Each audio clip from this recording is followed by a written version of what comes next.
Alors Jean-François Feuillette, je suis boulanger-pâtissier. On avait chez mes parents une boulangerie-pâtisserie. Et mon papa qui faisait les brocantes les week-ends, on allait taper à la porte, toquer à la porte du fournil pour aller chercher les croissants. Et puis je voyais le pâtissier manipuler sa poche, tout ça. Donc j'ai voulu être pâtissier très tôt, j'avais une dizaine d'années.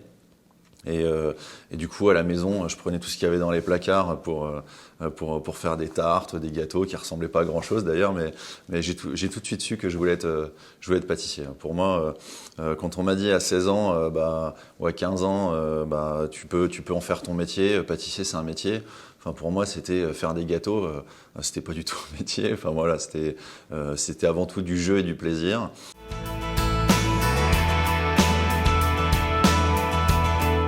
Donc entrée en apprentissage dans une petite boulangerie-pâtisserie. Ensuite j'ai voulu travailler chez des bons pâtissiers. Donc j'ai eu l'envie tout de suite de travailler dans des grosses pâtisseries, dans des pâtissiers de renom. Voilà, c'est pour ça que tout au long de mon parcours, j'ai eu la chance de travailler aussi dans un palace, parce que ça me montrait aussi le travail du dessert à l'assiette. Donc il y avait 3 étoiles Michelin, donc c'était ça montre l'exigence et l'excellence, et aussi il y a des moyens pour faire des gâteaux qui sont sans limite, et l'exercice était hyper intéressant.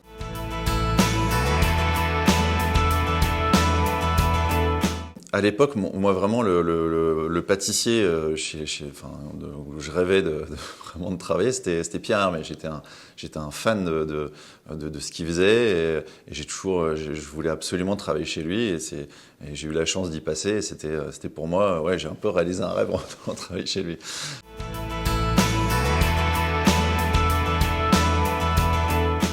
Dans mon parcours, ensuite, j'ai rencontré ma femme, on a été travailler évidemment sur Paris, et on a vite décidé de s'installer, parce qu'on travaillait beaucoup tous les deux sur Paris, on ne se voyait pas beaucoup, et on s'est dit pourquoi pas reprendre une boulangerie. Donc on a commencé à chercher autour de Paris, on n'a rien trouvé, on a atterri à Blois.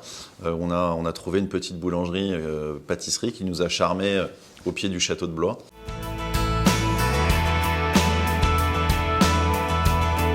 Laure et moi, on est des passionnés de salon de thé, et on a tout de suite voulu créer déjà une plus grande boulangerie, accessible avec un parking, et pour pouvoir déguster les produits sur place. C'était important pour nous que les gens puissent venir déguster leur gâteau avec un thé, se retrouver entre amis.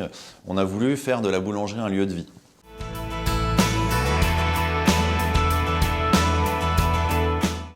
On a créé notre premier magasin avec cette place de parking, ensuite le deuxième, et puis ça a bien fonctionné. On a augmenté la taille des salles parce qu'on voyait que c'était trop petit. Donc c'est vrai que ça a donné des boulangeries un peu XXL avec, pour certaines, 150 places assises, et sur 2 étages. Enfin, on a commencé à faire des grandes boulangeries avec des grands parkings, et c'est vrai que c'est un peu aujourd'hui notre marque de fabrique, dans un décor chaleureux avec le feu de cheminée, les fauteuils club. Pour nous, c'était important. C'est pas parce qu'on n'a pas le temps, qu'on va manger un sandwich, qu'on fait de la restauration rapide. Pour nous, c'était important d'avoir un lieu qui soit cosy, confortable et apporter. Je trouve que c'est important que les gens se sentent bien chez nous pour passer un bon moment.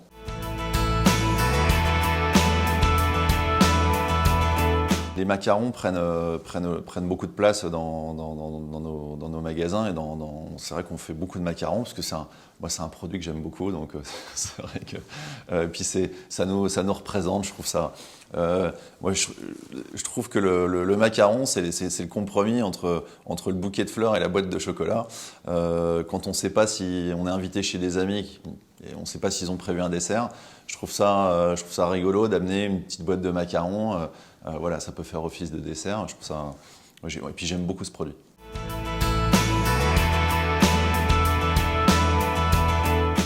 Le choix d'OCF pour nos magasins, ça a été assez vite une évidence parce que quand on commence, j'ai pas commencé à...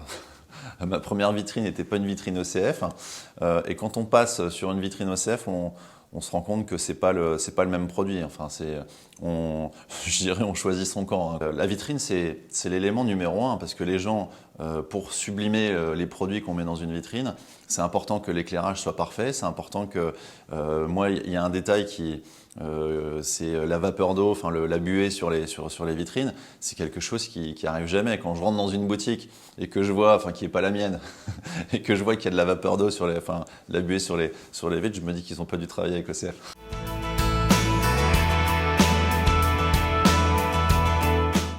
Ce qui me plaît chez OCF, c'est déjà le professionnalisme, la réactivité. Parce que quand j'ai une demande à faire pour la présentation des produits, vraiment, on voit qu'il y a un service derrière pour pouvoir réaliser la vitrine parfaite pour mettre nos produits en valeur.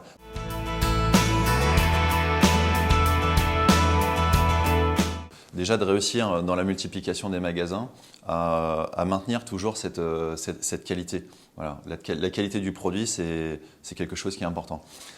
Ce qui me fait vibrer tous les jours et ce qui me fait avancer tous les jours, c'est aussi les collaborateurs qui sont derrière nous, qui nous entourent et qui sont au quotidien pour nous pousser. Et ce dont je suis à la limite, enfin, ce dont je suis le plus fier aujourd'hui, c'est vraiment ces gens, ces hommes et ces femmes qui portent la société, parce que Feuillette, c'est un nom, c'est une entreprise, oui, on a créé ça avec mon épouse, tous les deux on a porté le projet, mais au quotidien, c'est les équipes qui le portent ce projet, et on a des équipes jeunes, dynamiques, qui sont là autour de nous, et puis avec un dynamisme et une envie au quotidien qui est juste incroyable.